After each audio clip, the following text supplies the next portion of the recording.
How did I, an average Joe, end up renting out a Lamborghini without buying it, without financing it, and literally with $0 out of pocket? No maintenance cost, no insurance costs, nothing. Most people think that you need a lot of connections or you need to be rich to get into exotic car rentals, and that's just not the case. This is the exact moment that I realized that they were wrong. 458. If you right now call an exotic car rental company in Miami, Las Vegas, Los Angeles, New York, any major city, or really any city around you, chances are that they don't even own the cars that are on their fleet. The cars that are advertised on their website, on their Instagram, the cars that they're driving around flexing that on their fleet, those are not actually their vehicles. There's a very, very high chance any exotic car rental company you call is using this business model. When I was in my early 20s, just a few years ago, I was serving tables. I dropped out of college chasing different business ideas. I had the lucky chance to work with an exotic car rental company, and I realized that exotic car rentals actually require no money invested at all. I'm going to talk a little bit about my journey and how I got started managing other people's vehicles, and you can apply these same strategies today. They're still going to work in 2026. How do I know? Because I'm still using these same exact strategies now. This business model has been used for a very long time, and it's so genius because in reality, what exotic car owners actually use their exotic cars every day, and what exotic car owners don't like making more money. Think about it. Exotic cars are depreciating assets. They sit in the garage, they collect dust, they're going down in value. They carry high payments, they carry high insurance, and there's really no return on investment on these vehicles. But the people that own these vehicles obviously have money.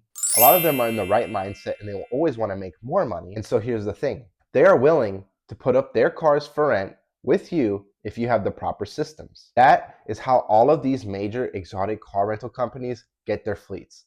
They either have supercar owners or exotic car owners that already own vehicles and they want to rent them out because they want to make some money. They're realizing that they're losing money on these cars. Or there's investment-minded people that are willing to buy these vehicles just to rent them out, just like a real estate investor would for rental properties. What I'm about to tell you is the exact formula that I use to go from college dropout, serving tables, to creating an exotic car rental company. I built that company into over $1 million per year business. And the best thing is I didn't own any of the cars. I had very low overhead. Our profit margins after all the expenses were running around 30 to 35%. So you can do the math on that. You start a car rental business. You get to drive these cars for free, you get to make money, and you probably drive them more than even if you own one because you're just doing it all day long. But before we get into the nitty gritty of things, if this is something that you've been interested in starting or this video is intriguing to you and you would like to apply for a one-on-one mentorship with me directly, I'll hold your hand through the whole process rather than just gathering data on YouTube. Check the link in the description below. I am only accepting a limited number of students because I do work with them one-on-one. I'm not just selling a course. I offer direct mentorship so that you can get your exotic car rental business started in less than 90 days. How I first learned everything is that I worked for an exotic car rental company back in San Diego. They've been around for about 25 years now, and they've used this business model since the very beginning, and they're still actually around and using this business model today. I'm not just making stuff up. I didn't just learn this from an online course and maybe done rentals for a year or two. This is a business model that I worked with directly. It has worked for a very, very long time and is still working today clearly. I'll make another video talking about my exact journey, but right now let's focus on the topic. I was no longer working with this exotic car rental company. My other business had failed. I needed some cars that I could put under contract and under management using all of the skills that I had learned from working with this exotic car rental company. I went on Turo and I found hosts that were having exotic cars. Maybe they needed some help managing them. But what I did was I clicked on these vehicle listings. I found out that they were owned by a company. So I'd go on Google, I would type in this company. This is how I landed my first 5 exotic cars on my fleet. Contacted the business. I offered that business my management service. Once I found this host, I said, hey, my name is Etienne. I have experience with exotic car rentals. I see you have a very good fleet. I do see more potential in your fleet. I've been doing this for quite a while. I have a lot of experience. Are you looking to free up some time? And are you willing to let me manage your fleet for a small percentage? I'll do all the labor work. I'll do all the insurance verifications, license verifications. I'll do lead generation. I'll do literally everything from A to Z so that you can sit back and collect passive income. Being that he was an owner operator, he was actually willing to do this. He wanted to free up more time. He wanted to go and travel the world. And this was just not possible with the current fleet that he was operating. So it was literally a perfect match. Maybe I got a little bit lucky. Maybe I didn't. Maybe it was just my hustle. But at the end of the day, it doesn't matter because this leads into other strategies that I'll get into in this video that still work today. When I pitched him, I showed him that I knew what I was doing, and he was already doing private rentals also, not just Turo. I told him, I have my own leads coming in, and I'm also happy to handle all of your insurance verification, your license verification, the contracts, the damage claims, literally everything from A to Z. And all I want to take is a 15% cut on your Turo rentals and a 20% cut on your private rentals. He thought this was a very fair offer for what he wanted, which was basically to get away and be able to travel and free up his time. What did he do? He gave me the keys to all his vehicles. I created systems around those vehicles. I started generating leads with those vehicles, and I just hit the ground running. The Turo rentals were very easy money for me. So right away I was making money just because those were already leads that were flowing in. But when it came to private rentals, he would have his own leads, but really we brought him a lot of leads. There was definitely the benefit of generating some marketing and some leads there for him. I didn't really have to put these vehicles under contract because they technically remained in his possession and we were just a contractor to him. So it was a very easy business transaction. But what this allowed me to do was generate my own leads, which eventually generated my own investor vehicles. I was able to get a lot of content with these vehicles, and I was able to just get my foot in the game, not just as an employee of another exotic car rental company, but as a contractor and owner of my own exotic car rental company. Maybe you're watching this and you're like, well, why do you keep yapping about how you got your first 5, 6 exotic cars? Maybe it doesn't work for me today. Well, the reason I'm sharing it is because it might still work for you today. You can use these exact same strategies. Now I'm managing these vehicles. Clearly, they're not my vehicles, so I don't have any payments, zero money down. I don't pay insurance. I really have no expenses involved except for washing the vehicles, delivering them, maybe some Ubers here and there, things like that. That right there is how I got to drive Lamborghinis, Ferraris, McLarens, literally for $0 down.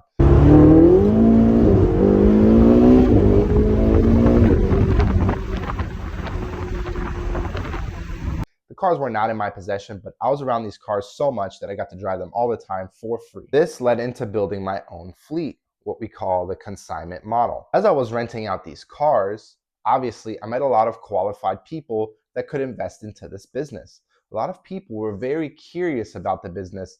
And if you don't have an ego and you're just very upfront about what you do, people are willing to invest and buy vehicles for your fleet. A lot of people, they would come back from a Ferrari rental and they're like, oh my God, I love this business. How do I get into this business? And you say, well, actually the car that you rented, I don't own that car. I manage that car for somebody else. And the light bulb goes off in their head. And a lot of the times you'll just naturally get into the conversation. I literally recruited 100 plus luxury and exotic vehicles this way. It was just kind of a snowball effect. And eventually those investors would give word of mouth that their cars are doing well, that this was just a super exciting business venture. You can also broker vehicles from existing exotic car rental companies. This is something I'll get to in another video, but it's gonna allow you to get around the cars and to generate your own leads, bring your leads to the cars together, and that way you can start pitching this business model to your potential clients. Get a Lamborghini or a Ferrari or McLaren for $0 down in your possession. It really is just as easy as going to a Cars and Coffee, talking to vehicle owners about your knowledge and what you do. Some of them may already be familiar with the business model, or going to other car events or major networking events, even real estate events, people looking for diversification in their investment strategies. These are all great places to pitch these kinds of people, to get these vehicles under contract and in your fleet to rent out directly to customers. A lot of these vehicle owners, they don't want to deal with the hassle of being available to pick up these vehicles and drop them off. A lot of them have very busy schedules. They don't know how to do the contracts, or they don't want to hire a lawyer to build their contracts. They don't want to deal with damage claims, and they don't want to deal with just these little things that come with dealing with clients. Let's be real, that's in any industry. They just want to make passive income. They want to offset their taxes, which this is a great way for vehicle owners to offset taxes. I'll talk about that in another video. Again, I'm not a tax professional, an accountant. I'm not a lawyer, and I'm not a licensed insurance professional. But These are all great benefits for vehicle owners. A lot of them end up walking away with a free vehicle or having no payment on their vehicle. And I mean, what better thing for someone to have a Lamborghini that essentially they have no payment on, and then you get to drive this Lamborghini all the time. You're not making any payments, you're actually making a ton of money off it. It just really doesn't get much better than this business model.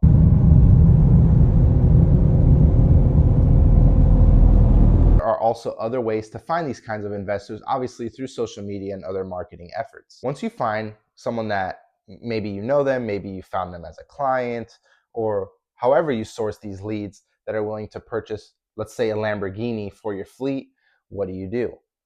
They purchase the Lamborghini. They're responsible for insuring the vehicle. They're responsible for keeping maintenance on the vehicle. They're literally responsible for the vehicle because, well, it's their vehicle. You need to have a very airtight contract that you put out to this investor. That contract is going to be between your company and the investor. It's going to lay out their obligations and it's going to lay out your obligations. Your obligations are to generate leads, verify these leads, verify their licenses, verify their information and insurance, put them under contract, get the vehicles to the clients, pick them up from clients, doing check-in, check-out process to make sure that there's no damage, things like that. And then if there is damage or there is anything after the fact, it's your responsibility to put in those damage claims, get those things repaired. You're just keeping the investor happy. Within that contract, you're going to want a split of revenue. Typically, for newer people, where I don't know what the working relationship is going to be like, if it's even going to be beneficial for me, I would like to put them under a 50-50 revenue split. Let's do the math on that. You rent a Lamborghini Huracan, let's say for $1,200 a day in your market. You're now making $600 a day on that car. Think about you rent that car out once a week for $1,200 a day. That's $4,800 for the month. That's $2,400 a month in your pocket profit, maybe minus some car washing or an Uber or something like that. That is crazy. If you're only renting it once a week, it might not be the craziest return of investment for the investor, but let's not forget, there are going to be things like over mileage charges. I've had months on cars where those over mileage charges supersede the actual rental revenue for those vehicles. Also, let's be realistic. You're probably gonna rent that Lamborghini much more than 4 days out of the month. I've had Lamborghini Huracans produce as much as $20,000 to $25,000 in a month. So vehicle owners are very happy when they're coming away with $10,000, $11,000, $12,000 payments. And obviously you making $10,000, $11,000 or $12,000 is insane for operating one vehicle. You do the math, if you just get several of these vehicles on your fleet and you rent them out throughout the month. These are crazy, crazy returns. You just have to make sure that you're using the right systems. When I'm pitching these investors, obviously I had a large scale operation in San Diego. It wasn't like I was going to 30 different people's houses, picking up cars all day long and then taking them to car washes and then taking them to clients. It was not like that at all. I set a standard that once my operations got past just a few vehicles in the fleet, that I needed to have the car in my parking garage so that I could have access to it at all times. Now you have a Lamborghini or Ferraris, McLarens, all those kinds of cars in your garage. You didn't make a single payment. You're not paying any maintenance. Zero money down. Isn't that crazy? It wasn't like I was abusing these vehicles or just driving them around for joy. It actually got to a point where I had so many of these cars on my fleet and I was driving them around all day just for work that I got like kind of desensitized to it. Of course, I still love vehicles and I still love being around them. You've got all the keys, you've got all the cars sitting in your garage, you're renting them out. I mean, do the math. If you have even 5 of these exotic vehicles and they average $1,000 a day, you rent each vehicle out 7 days a month, that's $7,000 per car per month. Multiply that by 5. That's just crazy returns on investment. You're in a contract with these investors now. You're delivering on your half, they're delivering on their half. Usually what I like to do is I keep them in my possession. They get a key, I get a key. If they decide they want to come pick it up, drive it, take it for a special event or anything like that, they're welcome to do that. There are ways to make sure that this becomes an efficient process so the vehicles stay available so they can get rented. These are all different little strategies that you can implement. There are also things that you need to do to make sure that you're trusted by these investors. You need to put tracking systems in the vehicle. You need to make sure that your insurance verifications are super legit. You need to make sure your rental agreements are super legit. You also should be creating spreadsheets and sharing reports with these investors of monthly numbers. I like to do mileage logs so that way there's no distrust that I'm renting the vehicles out without their knowledge or that I'm joyriding these vehicles without their knowledge. Typically, I have a clause in the contract where we can use these cars for marketing events or anything of that nature. That way, we can use these cars to market them, recruit more investors for the business, but more importantly, generate more leads for us and the vehicle owners. It's really not any more complicated than that. On the surface level, this is really how it works. This is how all these major exotic car rental companies, including my own, I had one of the largest exotic car rental companies in all of California. That is exactly the formula that they used and they're still using now. It's the exact formula that I still use now in my new car rental business since separating from my old business partnership, which also proves that I've replicated this system into a brand new business and it is still working. There are a lot of in-between factors that can make or break your business, but on the surface level, this is literally how it works. And yes, it's that simple. You just want to make sure that your processes in between, your contracts, everything is bulletproof and tight. That way you're protecting yourself from liability and protecting vehicle owners from liability as best as possible. If you enjoyed this video, please don't forget to subscribe, like, and comment. If you're wanting to start your own exotic car rental or regular car rental company and you just want one-on-one mentorship, so you want direct guidance to figure out how to do this, to get the actual contract templates and things like that, apply in the description below for the one-on-one mentorship. I'm only accepting a limited amount of students. Thanks again for watching, and we're going to see you in the next video.